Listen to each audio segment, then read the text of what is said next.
I'm Emily, and this is Emily. That's right, you get double Emily today. Welcome to the Hot Take. We have our coffee. Cheers. We are caffeinated, and we're ready to get to know and hear from Miss Emily Underwood. She is wonderful. She's in the Both Mom group. So if you haven't been to a play date yet, or you see her post online, this is her in real life, if you haven't met her in real life. And you probably see her. She does Motherhood Mondays every now and then. And so she's awesome. She has how many kids? 3 children. And she is married. Yep. And how many animals do you have? That's the real kicker. We have right now 8 puppies, 8 dogs, 2 of which are puppies, and we have a unnumbered amount of chickens and a couple of geese, and I think that's 2 cats. Yep. So she's got a whole farm. Busy. At her situation. And do you still have your goats? She had goats at one point. They actually just went to the auction last weekend. No goats I anymore. loved them. It was a struggle, so with the husband and children. Goats can be destructive. They are highly destructive. That's I what loved I've it. I and will- everything.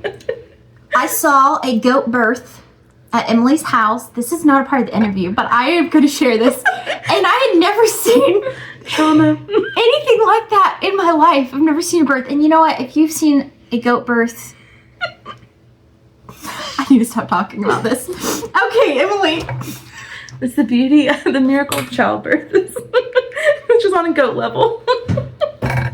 Oh man. Emily does go. We do go to church together. And so we get to worship and learn about the Lord together. So that's always a beautiful thing.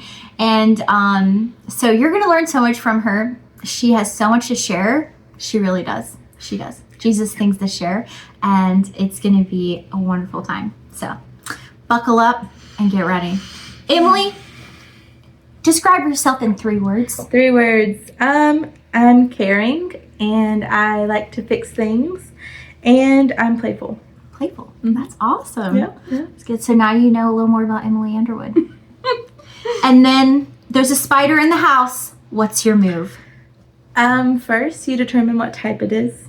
Poisonous gets eliminated, but if it's just a regular old spider, we'll try to shoo it out or whatever. It just depends, because the spiders help with the other insects, so you're not the end of the world. You're a spider saver. I mean, yeah, you know that they have a purpose. You know what, Emily? That's great for you. That's wonderful. I did vacuum down their webs today, though. So How could you? I know You killed their homes. They got evicted. They'll be back. They always come back. It's about to be spider season. I know. Yeah. Poor guys. They get confused. Where's my house again? Yeah. I'm homeless now. Just use this one. So other than vacuuming, what are some of your hobbies? I love to swim. I will swim over pretty much anything. So if it involves water, I'm there. You'll swim anywhere. Yeah. Okay. Yeah. What about a public fountain? No, I'm just kidding. So she'll swim anywhere. Been there, done that. You swam in a fountain before? Yeah. How old are you? Oh, like 16. Yeah, good times. Good times. Comment down below if you've ever swam in a public fountain. We were in Charleston. Emily has swam in a... You know what? Maybe I will stop asking you where you swam. Emily loves to I swim. love to swim. She's really crafty, though. She is. But that goes with her fixer. You know, she's just really good at things. She's awesome. I start lots of projects. Let's put it there. Finishing them is, but I've got good ideas. Projects. Lots of projects. Yes. That's life. Okay. So, what's something you've learned from an older woman that you now do? Well, speaking of projects, my mom and her aunt, so it's my great aunt, they were, well, mom's still like very much into fixing things, doing things, projects, ideas, but they would always include me, I guess my brothers are older, so I don't really remember, but I was always involved. So like planting the garden or painting things or redoing a room, or so I always loved that as a kid. It kind of gave me a purpose in the house, you know. So I do that with my kids whenever we have projects or ideas, and letting them be involved in the planning stages. That's cool. So you do things together. Yeah, and it teaches them follow through too, to hold them accountable to finish the project. That's good. They hold me accountable to finish the project is really what it comes down to. But yeah, it was a good time spent. And you're in it together. Yeah. That's a good thing to learn from somebody. Wow. It's so fun. I love that. Yeah. Gosh, because not everybody gets that. Yeah. That is so cool. And I have to catch myself, like, especially if it's a tedious thing, to not be like, just move over and let me do it. You know, I gotta remember we're here to teach. Here to teach the kids. So. Let me stop and we'll do this. We could have taken 1 minute. We'll do 10. Absolutely. Fine. Absolutely. It's fine. It'll be good. It teaches us patience. It really does. What has Jesus... Okay, that kind of goes into this question. What has Jesus taught you by mothering? How to love. I know it sounds so blanket, like, but how to be willing to give selflessly, which is something that prior to children had no interest in doing. But to truly be able to give of yourself and to remember to know like why you're doing something. So to live with a purpose. Live with a purpose. Yeah. Wow. Yeah. That's powerful. I'm writing that down. It's been life-changing. Live with a purpose. And if you haven't learned by now, guys, if you have a notebook, sometimes that's very helpful when you're listening to the interviews, because some cool nuggets are said. Yeah. And live with a purpose. Wow, Emily, that's good. How do you believe that you've changed through motherhood?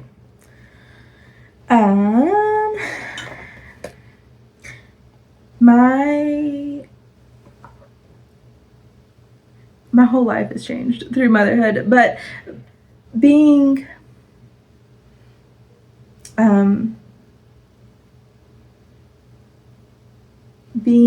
patient and choosing to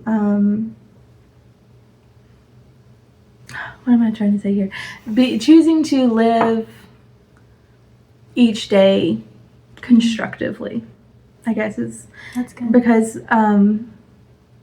you know, having the kids is, I want them to see a positive role model, I guess is what I'm saying. And so that's how I've changed, because prior I didn't really care much about anything. So yeah. You think about like how your kids are watching you now. Yes. And watching your life. And Yes. That's powerful. And how what I'm doing now is going to impact them later, and how the things that I say now is going to impact them later. You know, just all those things.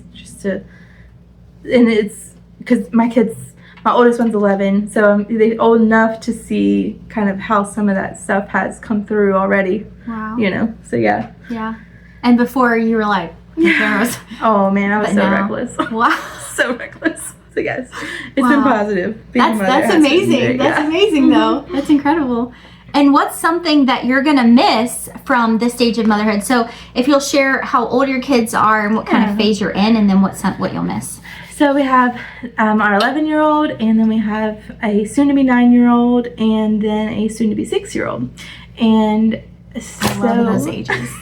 It's such a fun time. But they are so full of ideas and dreams and stories, and like my most favorite part of the whole day is when they first wake up and they're still kind of sleepy and they're like, Mom, can I tell you about what I dreamed about? And I'm like, absolutely. What did you dream about? And, you know, it'd be some off the wall thing or something, you know, but I just love that. So that's what I'm going to miss, is because my oldest one is already, he doesn't come to me as often as the younger two. But you know, whenever he does, he's like Mr. Cool, you know. Got it. So yeah, I'm gonna miss it, but I'm enjoying it while we're here. Wow. Yeah, soak it in while it's present. Gotta live in the present. I saw this thing and it was a video, and it said that it's the most beautiful yet heartbreaking thing that like encouraging. This doesn't last forever. Mm-hmm. But also, that's the heartbreaking thing. This doesn't last forever. It's that only Jesus can create an experience like that where It's true. you're like, oh, how am I going to get through this? But also, it's like, this doesn't last forever, and I'm going to miss it at the same time. You will, and you will. Like, it sounds nuts, but you'll miss it. You'll miss the hard days and The enigma of it all is like, and some moms don't miss. I mean, you're not going to miss every little thing. But if you'll lean into the hard times, and what do you mean lean into the hard times? so like for me, I'm like, please explain this. being sleep deprived, it was so hard. Like, because my dudes refused to sleep. Even once they were old enough that they absolutely should have been on a good schedule. They just loved to sleep with us and be close.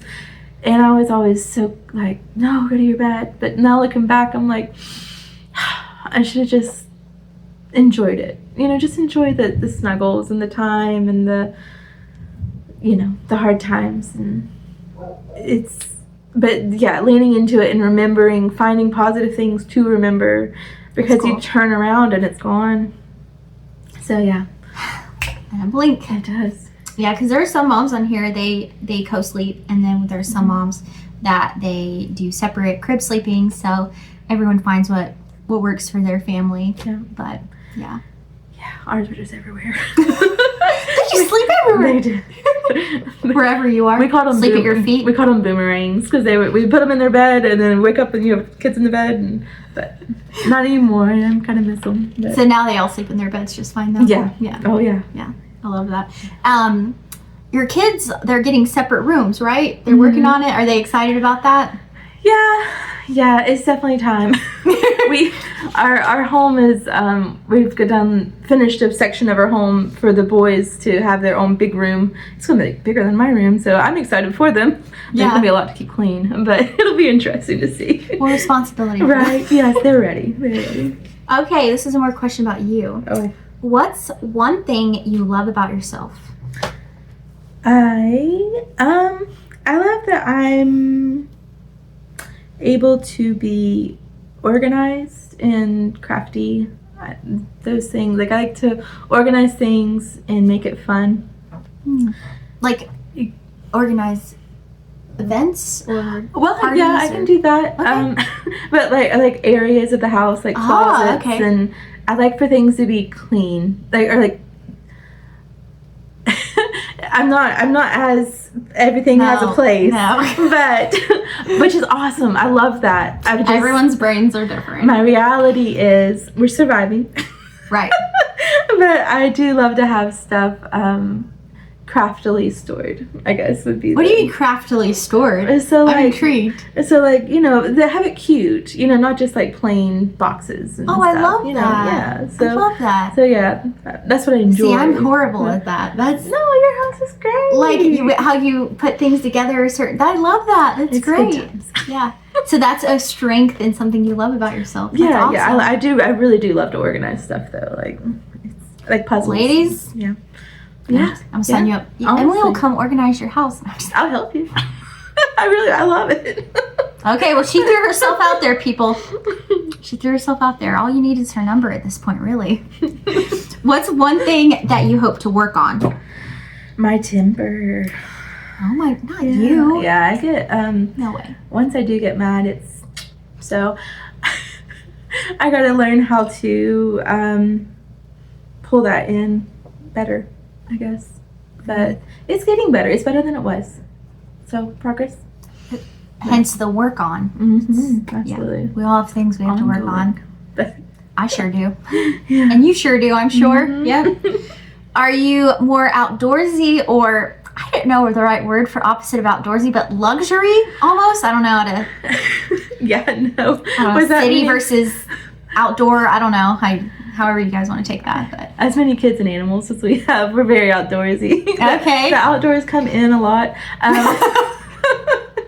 Outdoors everywhere. It's fine. There's rock collections in every room, but I mean, really, is a house without a rock collection? Honestly, You really have to ask. They But yeah, so I love being outside. You I do too? love spending the time in the fresh air and the. So you and your kids sunshine. probably you guys can bond over that because you both like Absolutely. being outside. Yeah. That's awesome. Yeah, they take it a little far, but Kids never take things too far. I don't know what you're talking. Right. They'll stay for forever, but no, it's really good. That's awesome. Because sometimes you have opposite interests of your kids, and that's a challenge. So that's nice that at least you'll have that together. That is nice. Makes it a little easier, I'm sure. If you could spend, okay, Emily, if you could spend your birthday doing anything at all, like anything, just think big. I still okay? struggle with it. What would your day look like? I would really enjoy going.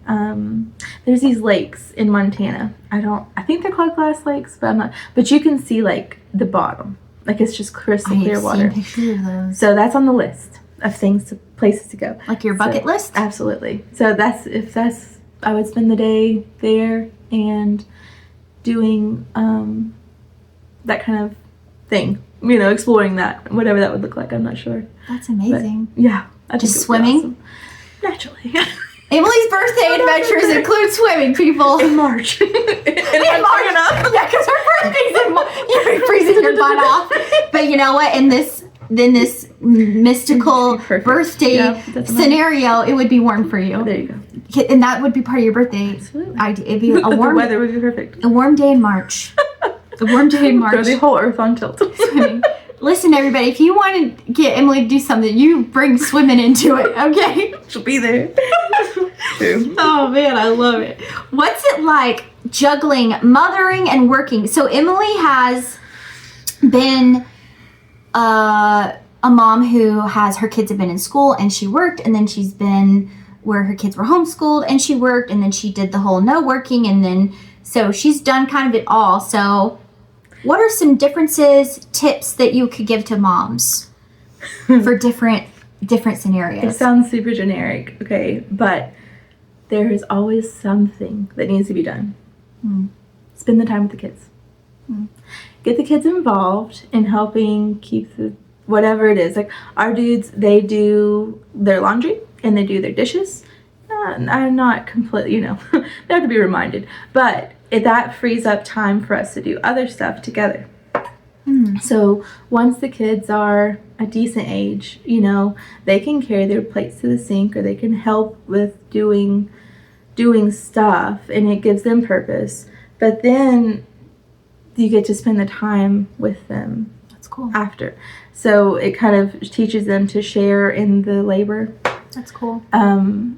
But that's the biggest thing, is that chores are never fun, but you can make them fun. You can make them not quite so cumbersome. And so yeah, that and eliminate stuff. Yeah. I've noticed in our house, the more that we reduce the clutter and the less stressed we all are. Not just me, and the kids, they can keep their stuff tidier because of that, and so then we can, and the toys that they do have are super special to them, and so it's fun to play with them. I love that. That's the best thing I know to tell you. Because really, is it crazy either way, whether they're in school or homeschooled, yes. whether you're working or you're not? It's just crazy either way. They come home, when they're in school, they're exhausted when they get home, and they have to get up so early, and when they're at home, they're destructive. So either way, you're everything. So they're either going to be gone, and you'll have a clean house for a little while, and then they come back and destroy it, or they'll just stay there and destroy it. And it's really just there's destruction either way. Make memories, and that's what matters. Making the memories. That's awesome. Yep. That's awesome. So how has reading the Bible every day changed your life? On so many levels, but just the ongoing peace of spirit that comes from whenever I do get angry and stuff, having the words of scripture fresh in my mind help me to process things and provide comfort and provide you know, in times when the kids have lessons that they are learning or trials that they're going through, provide support for that. So Wow. it's always good to keep it fresh. And like we were talking about a little earlier, sitting down and studying is ideal, but there's times when just listening is what you can do in the moment. And so laundry's not my favorite thing to do, but whenever I put the Bible app on and listen while I do laundry, it's much more enjoyable. That's good. So, and then the kids come in and they hear it and they help, and so it's just positive all the way around. That's awesome. Yeah, it really is. I like how you said keep it fresh. So the word keeps you fresh every day. And it stays in your ear. I read this thing and it was saying like how quick we can wander away. So fast. Mm-hmm. And we really don't think we will. Yeah. We truly think this one day is not gonna. Yeah. But it really happens. Absolutely. Well, so and like fast. after, maybe a day and then but you miss it. Like you seriously, like I look for it. I look for that time, especially whenever I take the time and make quiet time to spend. And the kids know, they're old enough at this point to know they'll walk in and be like, oh, sorry, that you're doing Bible study. So that's cool. So your kids have adjusted. Yeah. That's awesome. So showing them to spend the time and sit down and do it is good. Now, a 1-year-old may not. Right. Well, but one day this should encourage you. It will happen. They will. They'll adjust. And there have been times when they'll sit in with me. They just know that I be quiet, and they enjoy learning. Wow. Scripture and stuff. So it's encouraging for everybody. It really is. Not an age limit. Jesus is for every age. Every age. Yep. Every age. I love that. So keep it fresh, ladies. Keep it fresh. So that's it for part 1. Thank you, Emily. Yes, thank you. She did great. See, it's been awesome. We're already learning things, and what I hope you take away from this one is there are lots of things that she talked about, and that Jesus can work through your mothering, and reading the Bible every day will keep you fresh. So don't neglect your Bible reading, and make it work. Make it work. She listens to her Bible while she folds laundry. Make it work, because motherhood is wild, but Jesus is with you in it. All the way through. He's with you in it. That's right. So this is part 1. And then next week we'll have part 2 posted. So can't wait to see you guys then. Bye.